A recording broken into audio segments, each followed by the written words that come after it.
de una campaña. Cuando no hay un cerebro en una campaña, pues hagamos la analogía de un cuerpo, ¿no? Difícilmente lo vamos a poder mover y lo vamos a poder articular. Esta es la parte más, o de la parte más importante, porque dentro de la orquesta dijimos, que presentamos, que hicimos la analogía, bueno, el que dirige la orquesta, el maestro de la orquesta, es el cuarto de guerra. Entonces, este es uno de los servicios que nosotros hemos dado como despacho desde hace muchos años. Para nosotros como Gobernarte, además de las encuestas, es nuestro producto principal, Odiseo, que es la implementación de los protocolos y el funcionamiento y la evaluación del cuarto de guerra, porque entendemos la importancia de que ahí es donde se delinea, se le da seguimiento y se revisa y se reorienta la estrategia. El cuarto de guerra tiene ciertos participantes, ciertos arquetipos que tienen que integrarlo y una dinámica de trabajo diaria, desde que empieza o antes, si se puede, del proceso electoral, hasta el día de y hasta después del día de, convirtiéndose de cuarto de guerra a cuarto de paz. Todo este esfuerzo lo vamos a ver el 29 de febrero. Ese módulo lo voy a dar yo, con la idea de poder explicarles cuáles son los arquetipos que conforman un cuarto de guerra, cómo debe funcionar, qué tipo de indicadores debo de generar y qué protocolos debo implementar en mi cuarto de guerra para que no se convierta en un salón de disertaciones políticas.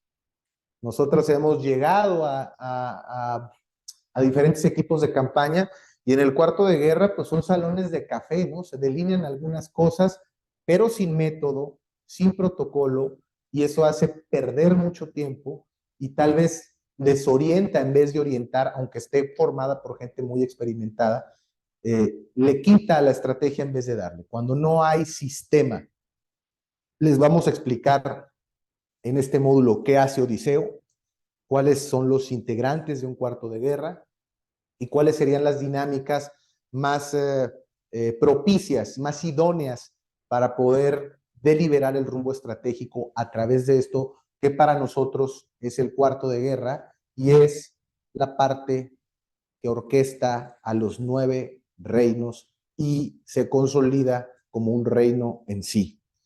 En general, ese es, en eso consiste la masterclass, en enseñarles esta corolario de áreas, estos 9 reinos, en delinearlos, en que ustedes sepan, si están inmersos en procesos electorales, cuáles son las áreas que no pueden perder de vista, de las que no pueden prescindir en un proceso electoral.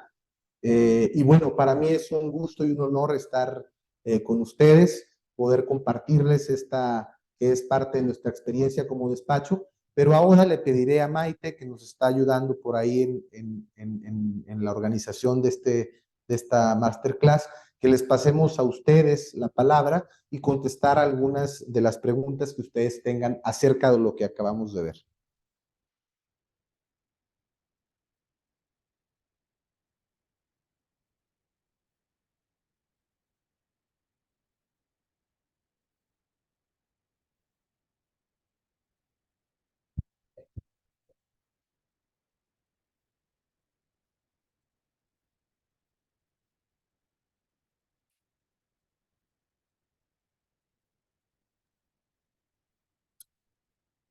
Hola, ¿qué tal? ¿Me escuchan?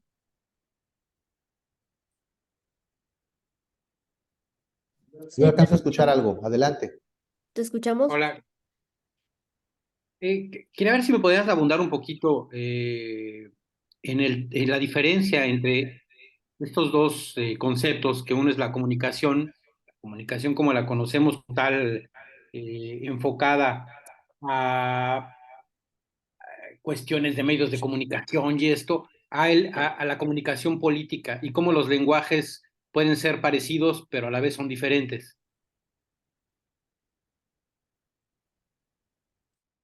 ¿Me pueden repetir la pregunta? Oí algunas cosas, Maite. ¿Puedes repetir la pregunta?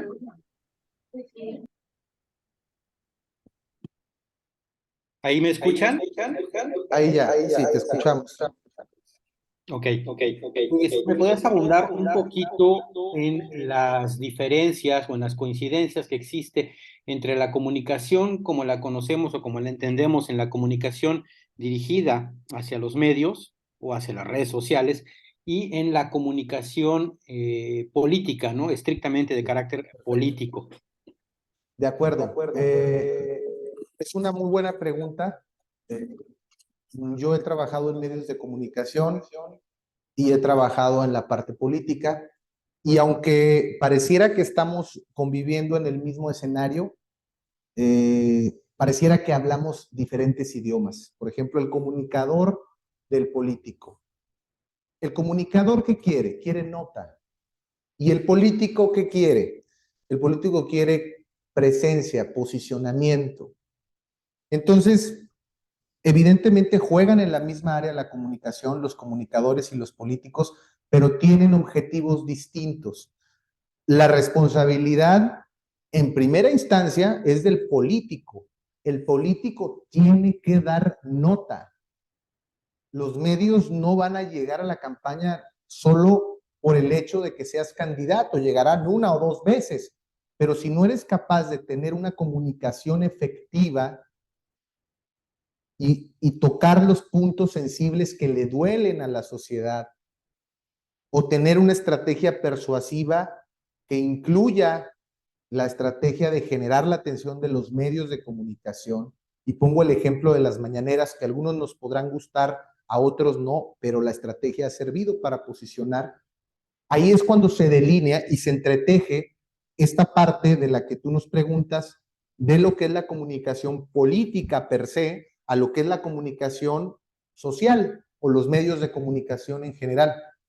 Es importante que haya un planteamiento a partir, repito, del concepto rector y del mensaje, y que esas dos cosas lleven a una propuesta y esa propuesta señale deficiencias o señale retos para poder crear comunicación. La comunicación es persuasión. Dice Giovanni Sartori que no hay ninguna comunicación neutra, ninguna. Toda la comunicación es persuasiva. Yo ahorita en este momento estoy tratando de que me crean lo que les estoy diciendo. Cualquier comunicación que haya, no hay comunicación neutra. Toda la comunicación tiende a la persuasión, a la información. Entonces, la responsabilidad del político es poder tener esta información, tener claros cuáles son los retos y tocar los puntos sensibles que hagan que los propios medios volteen a verlo. Y esto es importante porque la mayoría de los candidatos no está familiarizado con las problemáticas o piensan que solo por el marketing, que es importante, no digo que no, pero piensan que solo el hecho del marketing los va a hacer ganar. Y realmente vivimos en un escenario muy pobre políticamente hablando en todo el país, de propuestas, de banderas. Son pocos, son destellos los que alcanzamos a ver en términos de buenos comunicadores, de gente que realmente tenga conocimiento del tema y además sepa comunicarlo. Pero creo que en ese sentido los equipos de comunicación de los candidatos tienen que tener una estrategia de comunicación que permita conjugar el interés del medio, que es dar nota, y el interés del político, que es posicionarse. En medio de estos dos conflictos de interés está la estrategia de comunicación. No sé si eso respondió a tu pregunta. Sí, muchas gracias. Gracias. Julio pregunta si es lo mismo redes sociales y la estrategia a los medios de comunicación. ¿Se desea por ahí alguna otra pregunta? No estoy escuchando.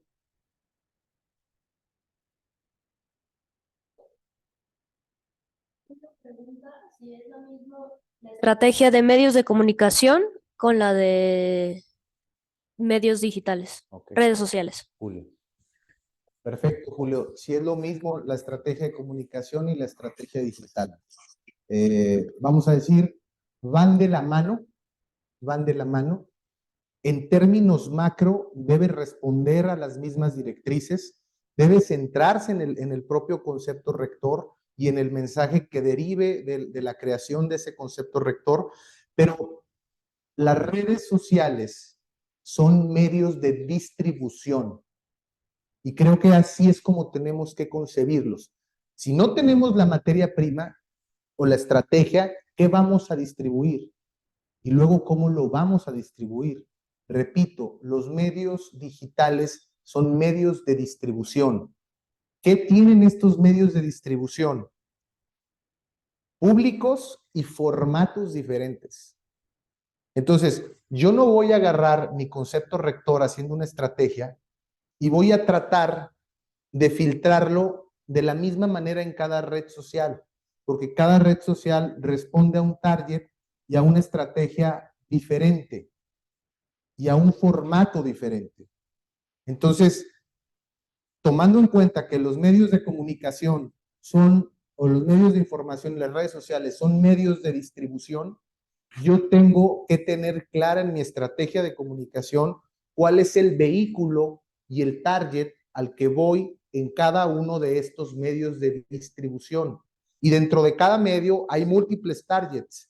Entonces, sí es parte de una estrategia integral de comunicación, pero tengo que atender y tengo que entender que cada uno de estos medios, redes sociales, medios de distribución, es una manera de llevar mi mensaje y luego, importantísimo, porque eso se le olvida a los políticos, de crear comunidad.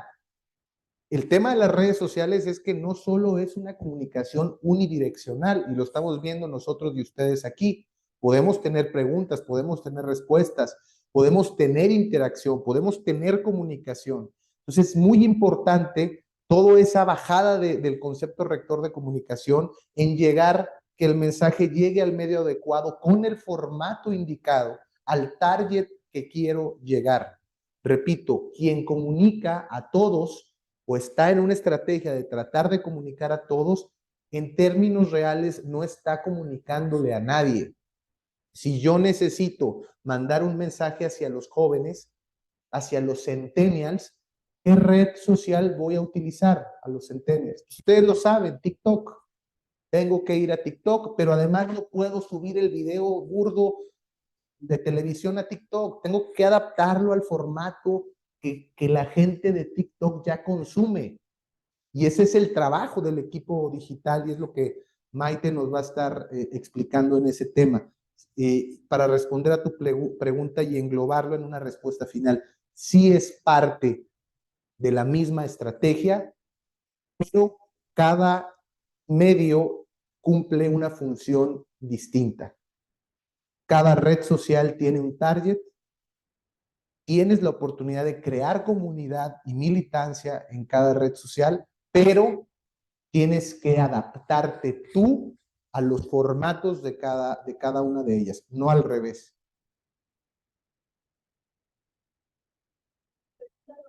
¿Cuál es el momento más difícil que ha vivido en un war room?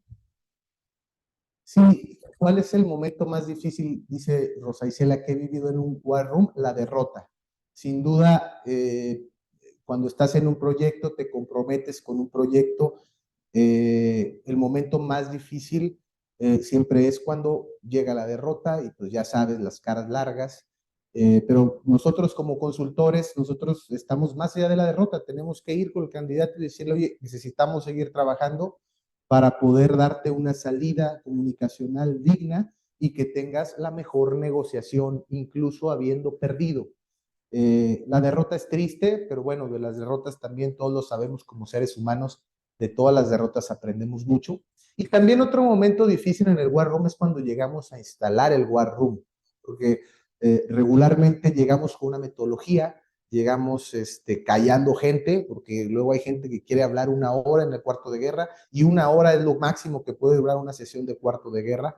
Entonces, el momento de la instauración del sistema del cuarto de guerra también ha sido un reto para nosotros porque pues pisas algunos callos políticos, luego ellos entienden que nosotros somos técnicos, que llegamos a ayudar al mejor funcionamiento del mismo y las aguas se calman, pero siempre esos dos momentos son complejos, ¿no? Gestionar la derrota y el momento de la instauración del cuarto de guerra por temas eminentemente de carácter humano, digamos. Álvaro pregunta, ¿cuáles son las principales alianzas estratégicas que tiene que tener un candidato? Ok. Álvaro, Álvaro, muy importante tu pregunta. ¿Cuáles son las